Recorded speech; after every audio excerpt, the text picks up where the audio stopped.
Alright guys, we're going to continue with just some basic skills here. So this stuff is super fundamental, even if it is a little bit basic, but it's just really important that we are super solid on this stuff. I know it's been a while since many of you have done any math, so I think it is worthwhile to go ahead and review this stuff. Alright, so we got 3 skills again. So we've already talked a little bit about fractions when we did the pre-quiz. But again, we're going to look at them again, just so that you're super solid on them, as well as radicals as our last skill. Alright, so multiplying and dividing fractions is actually easier than adding and subtracting fractions. Alright, and don't get thrown by fractions that look like this. That's just still one fraction divided by another fraction. Same as when it's now it doesn't want to give me one. Same as when it is there we go, finally. Same as when it's in this form right here, right? So you can have that as your division or that as your division. Alright guys, so let's look at some examples of multiplying and dividing fractions. So multiplying fractions, guys, very easy. Let's just go ahead and look at example 2/3 times 3/4. So to multiply, guys, you just go straight across, right? So you just do the numerator times the numerator, the denominator times the denominator.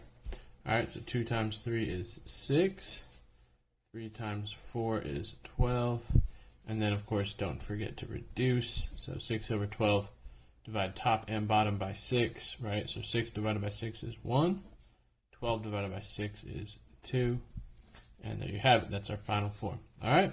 So that's really it, guys. You just multiply straight across.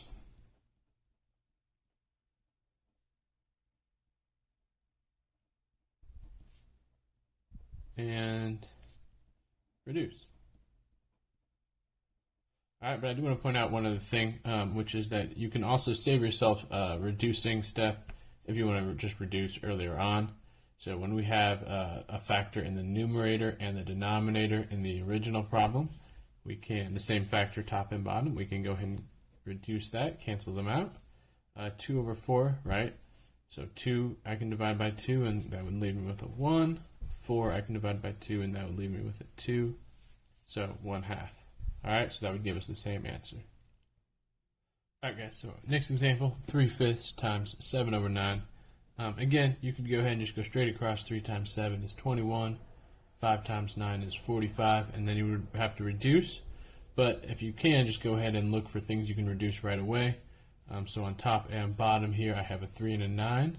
Since 3 goes into both of them, I'm going to divide a 3 out of both of them. So divide a 3 out of that, and you have 1. Divide a 3 out of that, and you have 3, right? So just dividing out a 3 from both of those, top and bottom. So that way, we're not actually changing its value. 1 times 7 is 7. 5 times 3 is 15. And there you have it, final form. Alright guys, and then don't get thrown by whole numbers. Right? Whole numbers just are over an invisible 1. Right? So they work just like normal fractions. They're just over an invisible 1. 5 times 1 is 5. 1 times 3 is 3. Right?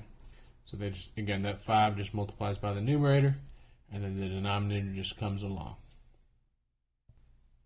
Yeah, and so I'll add a step 0, if you will, to alternatively, instead of multiplying straight away, you can look to reduce initially, right?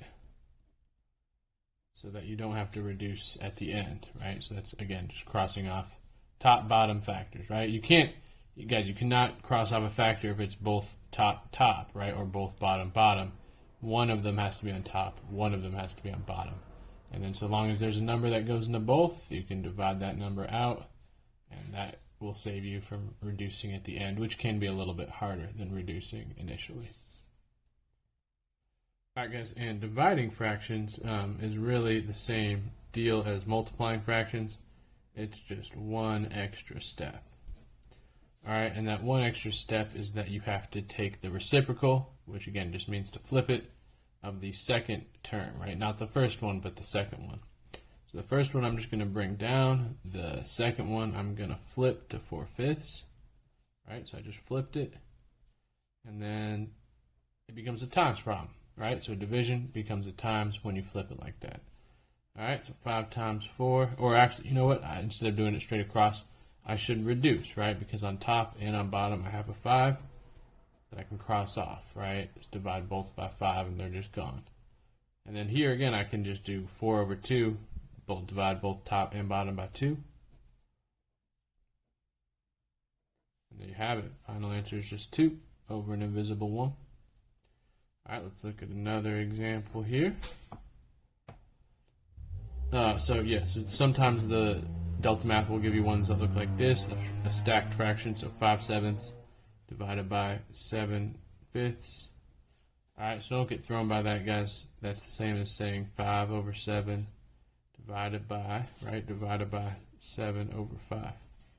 All right, now if this was a multiplication problem, everything would cancel. All right, if it was multiplication. And when everything cancels, guys, it doesn't equal 0. It equals 1, right? Because what we're really doing is 5 divided by 5, 7 over 7. But again, it's not a multiplication problem. It's a times problem. Or we need to make it a times problem. So 5 over 7, change that to a times. Flip that, second one, 5 over 7 as well. All right, now again, I just mentioned this. Here you cannot cancel, right? You cannot cancel top, top, or you cannot cancel bottom, bottom. You have to go ahead and just multiply straight across. Nothing to reduce. 5 times 5 is 25. 7 times 7 is 49. And that's it. Final answer. All right, so division problem. Just flip it to a multiplication problem. And then that's it. That's all there is. All right. So with division, there's that extra first step. Flip or take the reciprocal, the second term, change to multiplication.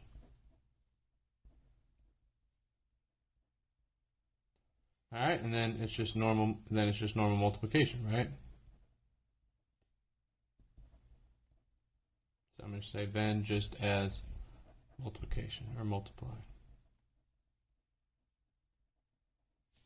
All right, so that's all there is to it, guys. So I don't think we need any more examples since it's really the same as multiplying. You just got to remember that extra step.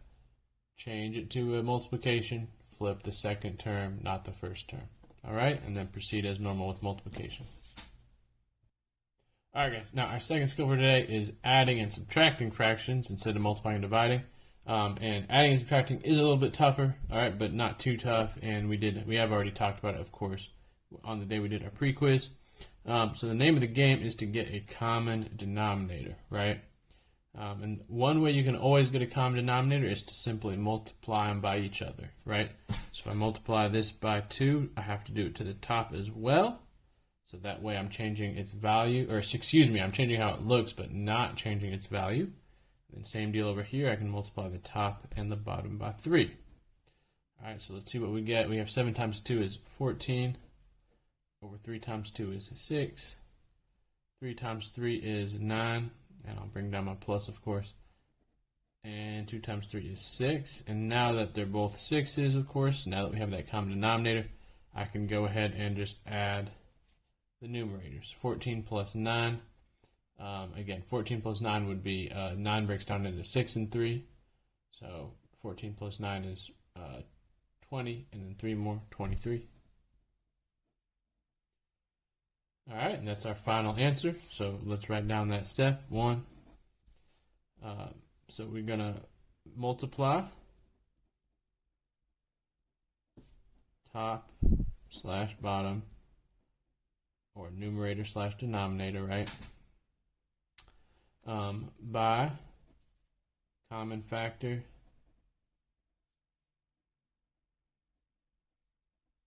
to make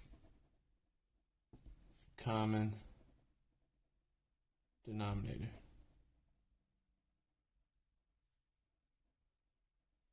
All right, and then step 2, of course, is just add numerators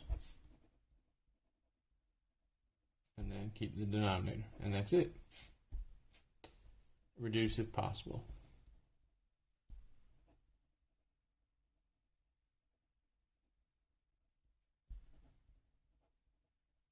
All right, no reducing to do here. All right, let's look at another example. All right, so on this one we have 8 over 9 plus 7 over 15. Okay, so guys, on this one we could multiply them by each other. So top and bottom 15, top and bottom 9, but that is not the most efficient way. It'll be a really big, ugly number, right?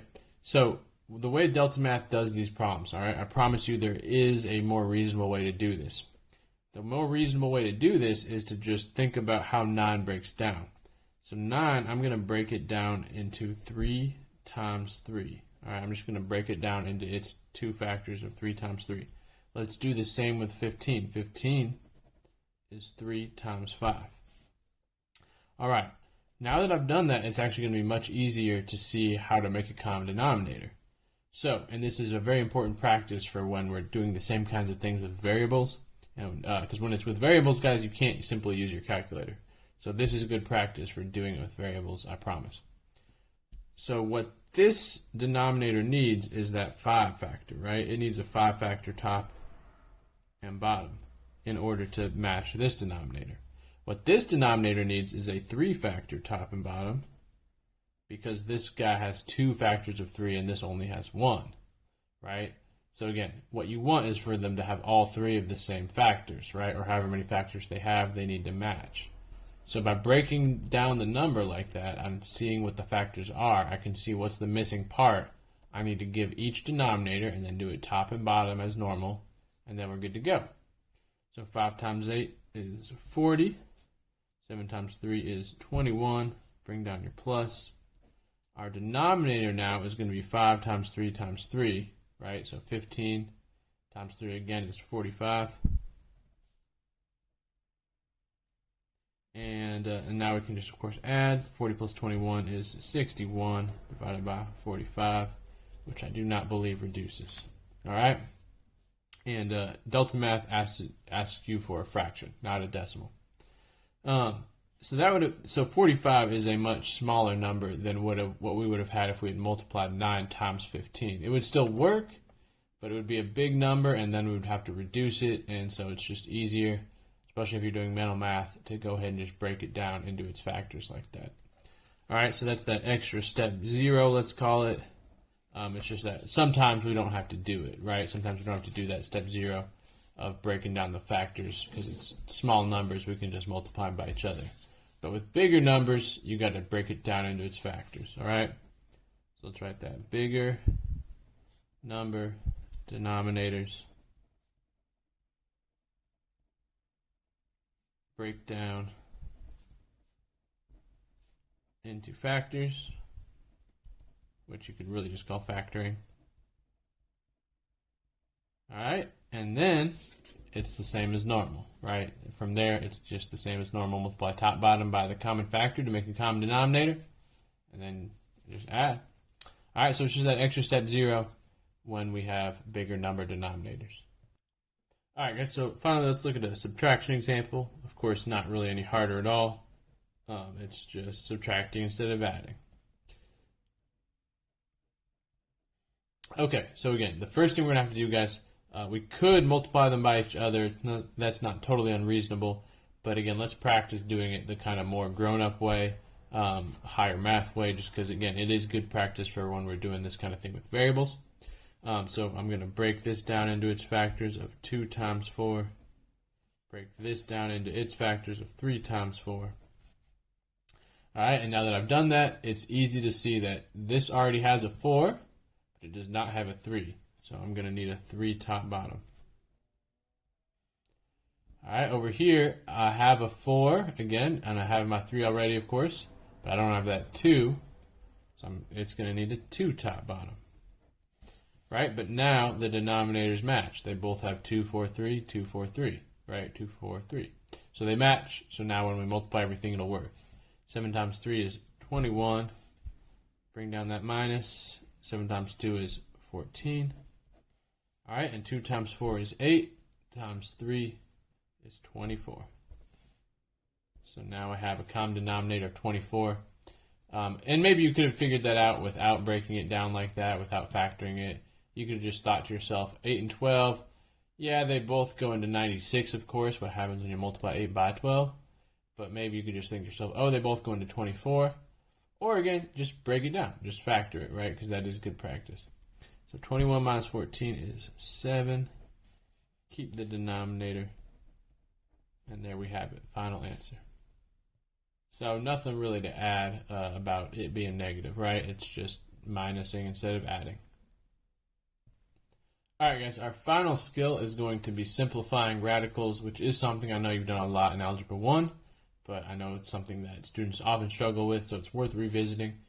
First thing to do, guys, is just to go ahead and write down your perfect squares. 1 squared is 1, 2 squared is 4, and so on.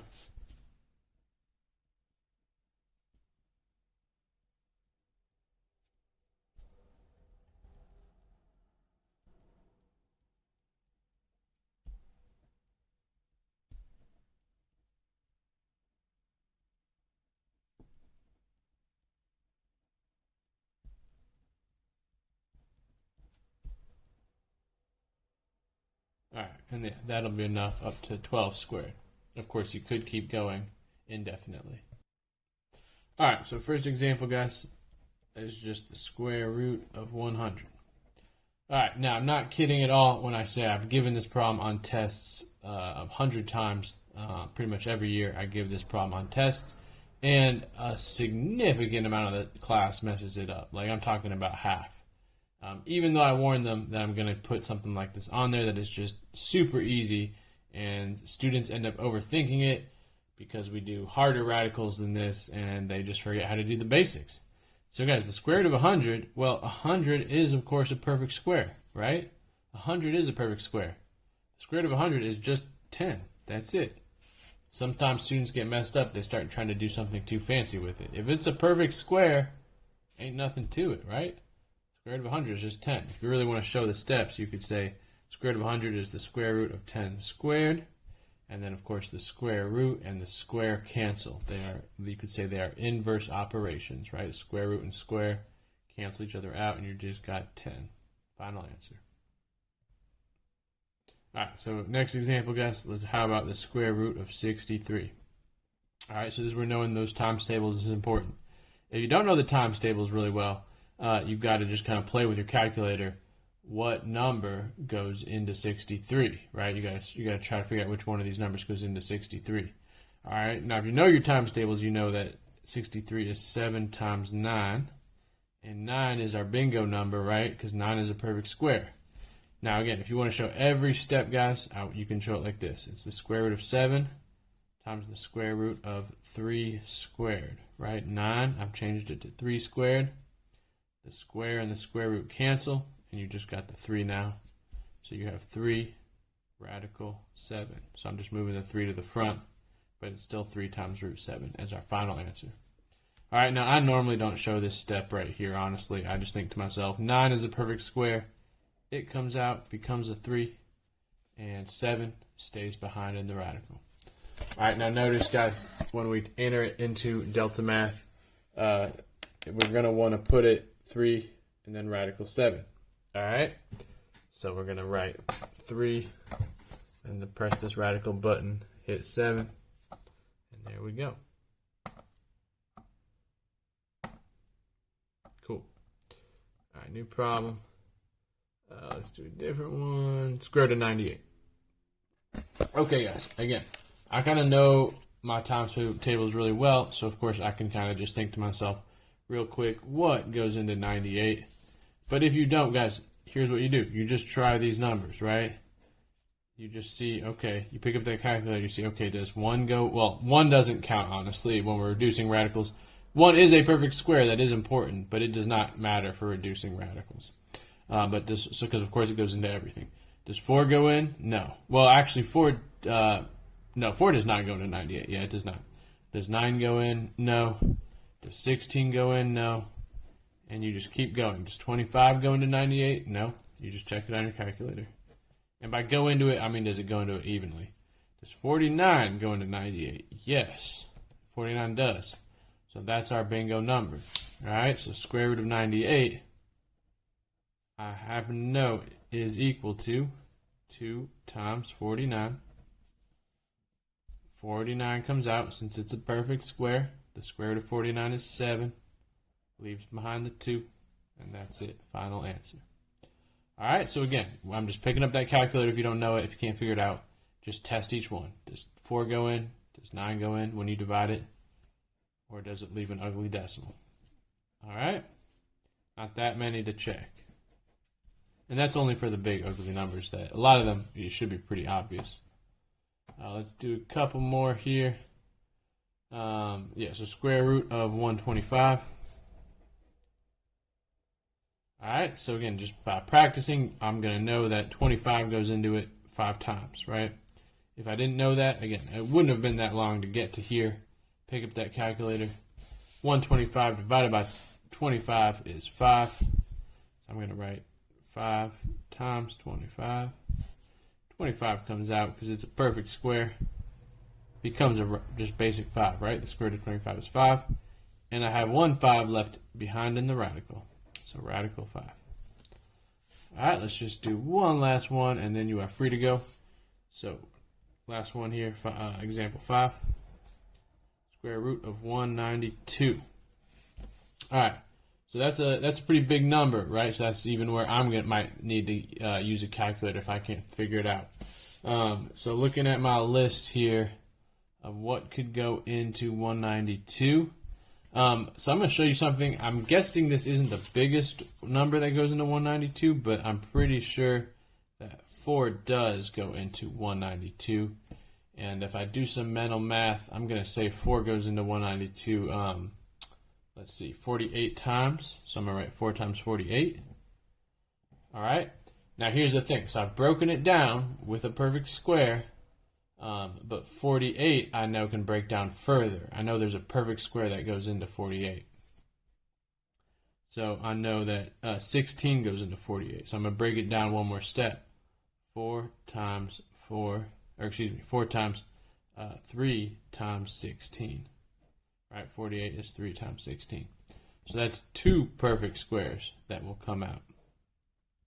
All right, both of those perfect squares will come out. So 4 comes out, becomes a 2. 16 comes out, becomes a 4. Now they're both coming out, so they will multiply each other.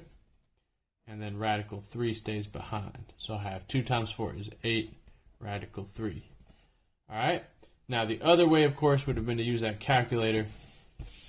If you had been checking in order, you would have gotten to 4, right? And you would have said, okay, 4 goes into it. Maybe I'm done, right? And you might miss something that, actually you can break it down further. So it's important usually to check with 4 especially. Check if 4 goes in, check does 16 go in. And if 16 goes in, check does 64 go in. Just because of how 2 and 4 and 8 are related to each other, of course. So that's why sometimes if 64 goes into it, by definition 16 will as well, and 4. But 64 is actually the biggest number that can go into 192. It goes in 3 times. So the quicker way to do this problem would have been to say 192 is 64 times 3. All right, and 64 comes out, perfect square, becomes an 8, leaves a 3 behind. And there we have it. All right, same answer. So either way works, guys, but it is important after you break a number down, when you're reducing a radical, think to yourself, maybe it breaks down further, right? 48, I just thought, oh, you know what? I know 48 breaks down further. So I had to keep going with it to get to the right answer, the final reduced form.